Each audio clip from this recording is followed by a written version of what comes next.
Ladies and gentlemen, welcome back to the Here's the Thing podcast. I'm your host, Mason Svengros.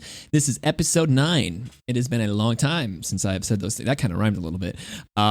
It's been a long time since I have done a podcast episode. I think next month is going to mark 3 months since I've uploaded it to the interwebs. Despite why, it doesn't matter, man. We're back. That's all that matters. And we got some hard-hitting topics to go over today. We will start with that Titanic Tourist Sub that was on the 18th of June, scheduled to go down on a voyage to discover the wreckage of the Titanic ship that sank to the bottom of the ocean famously over 100 years ago. But we all know the fate of that tourist sub now, but I will give my thoughts and opinions on said topic. Very unfortunate stuff there. We will talk about Will Smith, his Oscar situation from last year. I've kind of refrained from that topic as far as talking about it and giving my thoughts until, everything kind of simmered down. I don't think everything will simmer down, and people are still going to, hate on Will Smith. But I'm going to give my thoughts, my opinions on everything, and we'll talk about that. And then we'll finish it up with a little positivity, a little Jordan Love conversation.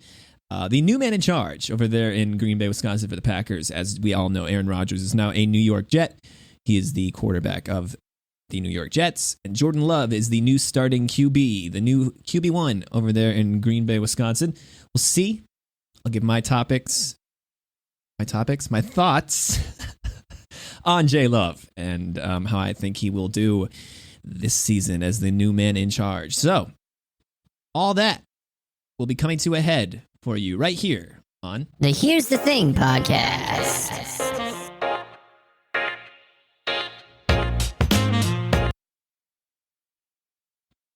Ladies and gentlemen, it's summer, and that can only mean one thing. It's hot. So if you want protection from the sun, try Lubriderm Daily Moisturizer with SPF 15. It protects your skin from the intense rays. No, not the Tampa Rays, not the baseball team. No, not the Stingrays. The summer rays. No, not the fitness model. You know what? Just go out and get the Lubriderm. Your skin will thank you later. Ladies and gentlemen, what is going on? It's Mason Svengros. As I said in the intro, this is episode 9 of the Here's the Thing podcast. It has been a long time, man. A long, very, very long time. I hope you guys are doing well. Hope everybody is having a good end of the weekend. Sunday. It's the end of the weekend, unfortunately. Anyway, it's been a while, but we've got some great topics to discuss here. Well, I don't know if great would be the operative word, but some I guess hard-hitting topics. That's the best I can describe them as. We're going to start off with the most tragic one. It's going to be that Titanic tourist sub, the Titan, that went missing on June 18th, and as we know now, missing Sunday, June 18th. I think it was Sunday morning, if I'm not mistaken, and they lost communication with the mothership, and things just kind of went to hell after that. There were 5 souls on board. I've got my facts right here. If you can't tell, I'm showing it on YouTube right now, if you can't see, so I don't mess anybody's names up. So, yes, 5 souls on board, one of which was Hamish Harding. He was the chairman of Action Aviation, an aviation sales and consulting company. He was from England, and that was one. He was a billionaire. Not that matters. The next one, this is where the names get kind of all over the place. Shahzada Dawood. I know I butchered that, but he was the vice chairman of Engro, a Pakistani energy investment company. So he was also very wealthy. And again, not that the wealth of these passengers on board matters, but it's whatever. The next was his son, Sulman Dawood, 19-year-old college student. And he is, of course, the father of Shahzada. Oh man, I'm butchering these names badly. He had recently completed his first year as a business major at the University of, oh my goodness gracious, Strathclyde in Glasgow, Scotland. I read these names before to try to. Yeah, I still can't do it, man. I can't do it. But yeah, that's probably. Well, we'll get into that later. We'll get into that later. This next name. This. I'm gonna butcher this one as well. Paul and Ray Nargolay. Oh, known as Mr. Titanic. He was basically. He was up there for the most, trips down to the Titanic. So he was an expert Titanic. Oh my gosh, bro. His expertise was very good. There was a word I was looking for, and I couldn't find it. So, this next one is easy. Stockton Rush, CEO. The guy who made the sub. So, listen, this whole situation is just absolutely fucked. Stockton Rush should not have been able to create a sub. When you learn of the stuff that this submarine was made out of, carbon fiber,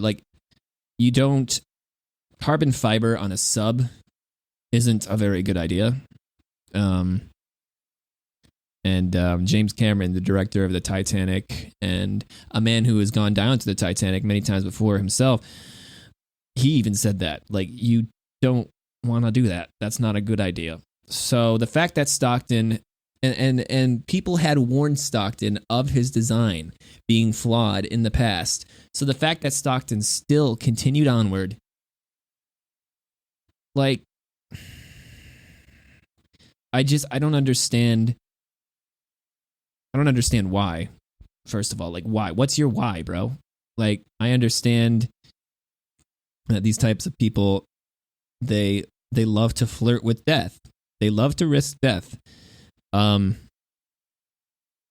still, dude, these are human beings that you're responsible for down there. If there's people warning you of your design being flawed, you've got to have a twinge, 1% of evil in you. I don't understand. If it were me, I wouldn't allow these people to go on board knowing that I've had all of these warning signs, all of these red flags from these people saying, hey, man, you could kill somebody doing this. If it gets to the point in your design of your submarine where people, experts are telling you, hey, listen, man, dude, if you continue on with this design of this sub, you're going to kill people. You've got to have 1% of evil in you. There's no other way, man. There is no other way. You can try to find every excuse in the book. I think he said something like, if you're afraid of fear, don't get up. Don't get out of bed. Who says that, dude? Who says that? That's not. No. That in itself is an evil quote. If you're afraid of fear or something to that effect, don't get out of bed. Do you understand what you're saying to people? What you're telling people there? Do you understand what that means? No, dude. So he has to have 1% of evil. Now he's dead. He was one of the guys down there. So the whole thing is just fucked. And now there's this story that came out afterward, and they're still investigating. So they're still investigating down there, trying to look for any remains. Let me tell you something. They're saying it was a catastrophic implosion. I'll say good luck trying to find any remains, because listen to me. You're talking explosion versus implosion. Both of them are not good at all. Explosion, implosion. You're either getting crushed or blown out of the thing. They're not good. So, and you're at the bottom of the ocean. So, either way, I don't think you're going to be finding any remains. You'll find debris, but you're not going to be finding any remains. I'm sorry to say it. I'm not trying to be a Debbie Downer, but that's just logical. So, hopefully they just didn't feel anything. Hopefully it was like that. The story that really struck me though, they interviewed the father's son's aunt, so it would be the father's sister, after everybody found out that it was an implosion. And she said that the son he was terrified about going. He was absolutely terrified. He did not want to go. And I don't blame him. I wouldn't want to either after understanding what that submarine was made out of and designed. He's a 19-year-old kid. He sounds like he's gone to a pretty prestigious college, so he should know better. And he did know better. He was terrified. He didn't want to go. But she said that he told a family member that he wanted to go with his father on that expedition because Sunday was Father's Day. He wanted to be with his father. He wanted to bond with his father.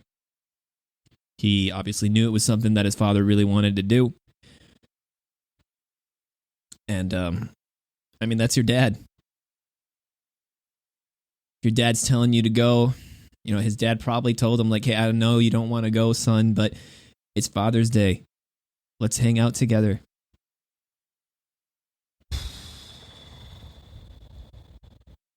And when you know you have a gut feeling that something is not right, and he had a gut feeling about that sub that was not right, and then your father tells you something like that, I mean, you gotta go. Right? I mean, I don't know. Is that wrong? I have no idea. I mean, that's your dad. That's your parent. This is very unfortunate. Very unfortunate because he really didn't want to go. But they're together now, so I kind of lost my train of thought. It's just a very unfortunate situation, very scary, very tragic situation. I'm sure more information will come out as they discover more debris, maybe remains. I don't know. So I guess we'll just have to wait and see on that. But let's move on to Will Smith. I'm going to save the positive topic for last. We'll go on to Will Smith. Of course, everybody knows the slap at the Oscars last year of Chris Rock.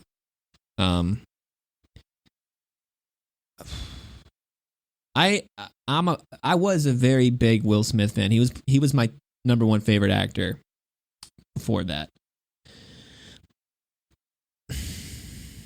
And I don't know, it's tough because when I saw that he did that, I almost didn't want to believe that he did that at first.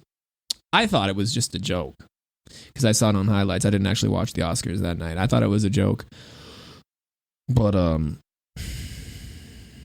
after I saw more about it and saw that he was trying to defend his wife, Jada Pinkett Smith, I was like, bro, did you really have to do that? I saw the joke that Chris Rock made. I don't know, man. It's just that situation was fucked up too, bro. Like I don't know. I'm still going to enjoy Will Smith's work. I'm not going to let that situation, now that we're, a year removed from it, especially almost more than that, I'm not going to let that deter me from watching it because I am a huge fan of him in Men in Black. Like, Men in Black is one of my favorite movies of all time. Men in Black 1, 2, and 3. All those movies are incredible.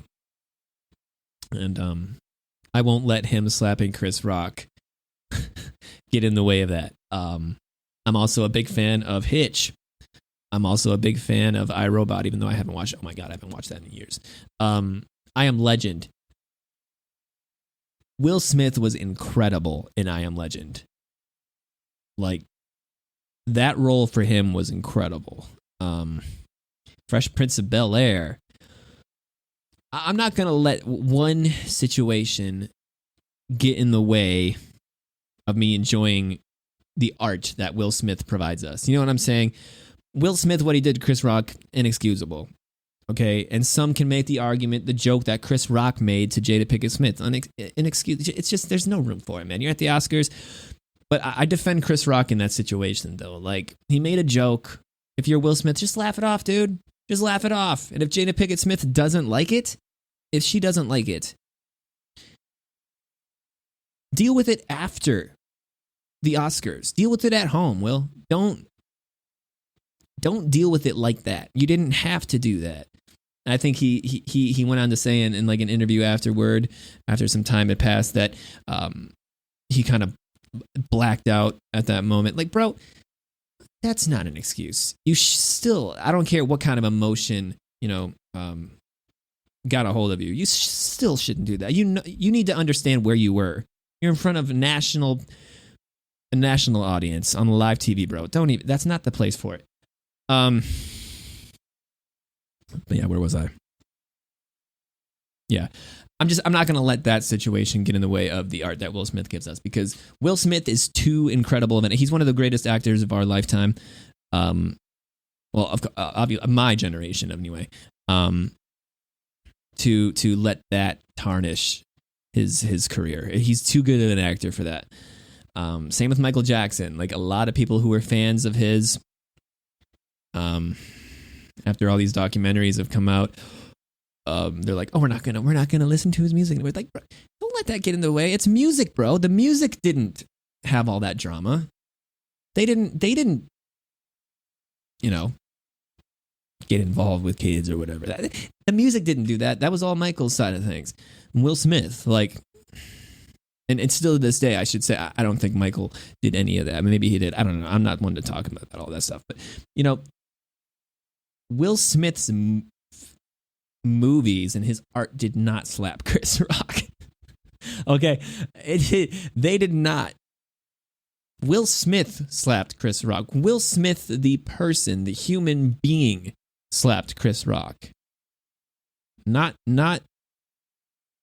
Jay. Jay didn't slap Chris Rock. You know what I'm trying to say. So, I'm not going to let that get in the way. Now that we got those topics out of the way, let's talk about some Jordan Love, shall we? Let's talk about some Jordan Love.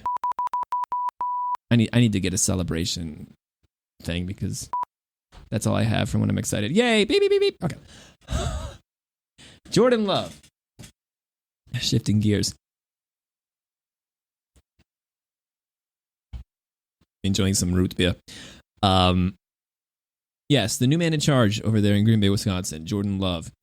New QB1. I don't know, man. It's going to be interesting to see this year how the Packers do with him at the helm. I was very weary of him becoming the starter at first when Aaron first left, but now that, OTAs have happened, minicamp has happened, I feel a little more comfortable. Now, I would be lying if I said that I still wasn't nervous, because during OTAs and minicamps, he had some things that were not so great. He threw some passes that were almost picked. One of them was picked. It was a cardinal sin of quarterback play. He threw across his body to the middle of the field, which as a quarterback you're really not supposed to do, and it got picked off. I read that on Twitter from a Green Bay Packer insider, and I was like, Jordan, you don't want to do that. He even addressed it in his post-practice interview. He's got to clean that shit up, but yeah, it's one thing to talk about. You got to actually do it. So, we'll see, man. Like I was telling my my uncle and my friend that I talked to about it, and my mother, like, this is the most excited about an NFL season in general than I have been in quite some time. It's weird, because Aaron Rodgers isn't the quarterback of the Green Bay Packers anymore. So why should I be excited? He's the starting quarterback of the New York Jets. Why should I be excited? Jordan Love is the new QB1 of this team with very little experience. Why should I be excited? I think it's the unknown, whatever that is. Obviously, if it's not good, I'm going to be very disappointed, but it's the excitement. It's the lead up. You know what I'm saying? It's the anticipation. And let me tell you something, that AFC over there is absolutely stacked. That's going to be something to watch. you're talking almost not every, but almost every team in the AFC has a franchise level QB. Aaron Rodgers now in the Jets, Patrick Mahomes, the Chiefs, Joe Burrow of the Bengals, just to name a few. Jared Allen and the Bills. The NFC, in my humble opinion, other than the Eagles, outside of the Eagles and the 49ers, the NFC, my man, it's wide open. It's wide open. So it's going to be a very interesting, a very high octane NFL season this year. And as I've told a couple of people already, I just want Aaron Rodgers and Jordan Love to have a good season this season. That's all I want. More specifically, Jordan, for sure. I've said to multiple people that Aaron Rodgers and the Jets are going to be fine. They've got an incredible team over there. They've got an incredible team, an incredible quarterback. Here in Green Bay, it's a little different. I hate saying that, but it is a little different. We've got a good team around Jordan. We've got a solid base. Aaron Jones, A.J. Dillon in the backfield. Our offensive line is the same. If David Bakhtiari can stay healthy. Our defense is the same. They have got to do better, though. They have got to do better. Better. They've got to do better. Suddenly I'm Steve Carell and Despicable Me. They've got to do better, man. They've got to improve. Too many talented players on that side of the ball for them not to improve. Talking Jair Alexander, number one corner, who has pegged Jordan Love as the QB1, the best QB in the league. So Jair Alexander has to be that leader. I have no worries that he won't be. Rasul Douglas, Kenny Clark. You look at some of these names, man. This defense should be top 5. Oh, well, top 5. That's a little top 10 at least. Kenny Clark, Devontae Wyatt in his sophomore year. Devondre Campbell. We just added Jonathan Owens, Simone Biles' husband. Offense, Christian Watson, Romeo Doubs, sophomore year. So we've got a solid base around Jordan. It's just all a matter of how Jordan does. That's really what it hinges on. And the kid's got to prove it, man. He's got to focus up. As of the recording of this, June 25th, it's almost July, bro. It's almost July. And I think it's like July 25th or something like that, where the guys report back to the facility and training camp starts. And then you start getting into it big time. So it's getting close, bro. It's getting very close. It's going to be interesting. I had a thought and then it just escaped my mind. I hate when that happens. Maybe drinking some root beer will help. Hold on.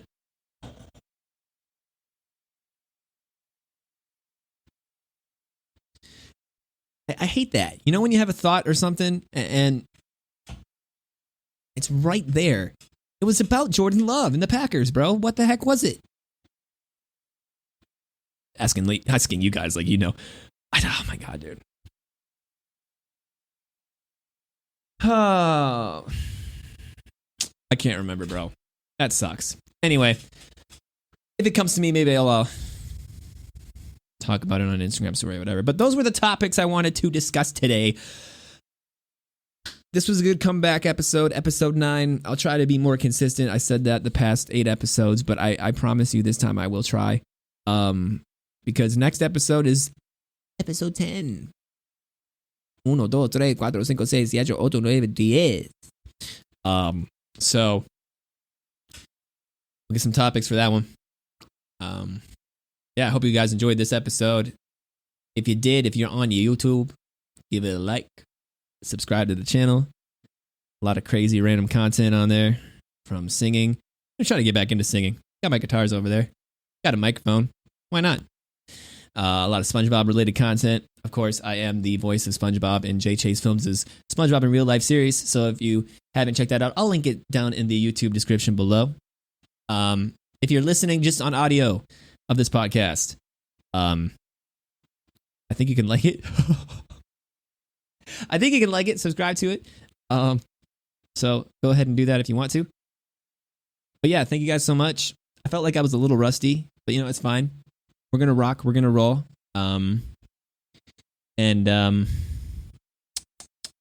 Yeah, thank you guys so much. Appreciate you. Stay classy, stay healthy, and don't. I feel really bad about doing this, but please don't create a submarine out of carbon fiber and try to go down and discover the Titanic. Don't do it. Don't do it. And don't pay people $250,000 to do it, even if you're a billionaire. Don't do it. Don't go down there. Wait until the submarine is certified first before you do any of that. Okay? Can you promise me that? I know there's no billionaires watching my show. And also, if you happen to find yourself on the stage of the Oscars and somebody makes fun of your wife, don't go up and slap them in front of a live TV audience. Don't do it. Don't do it. Let her slap you at home. And also, Jordan, love, if you're watching, God, hi, how's it going? My name's Mason Svengros. I'm a Green Bay Packer fan. How's it going? He's not going to watch this. But hopefully he has a good season. Hopefully Aaron Rodgers has a good season. Hopefully you guys have a great rest of your summer. But I will definitely, hopefully, be talking to you guys again before that. This is basically just filler rants to make this episode a little longer. We're at 24 minutes now. Thank you guys so much for watching and listening. I'm Mason Svengros. This is the Here's the Thing podcast.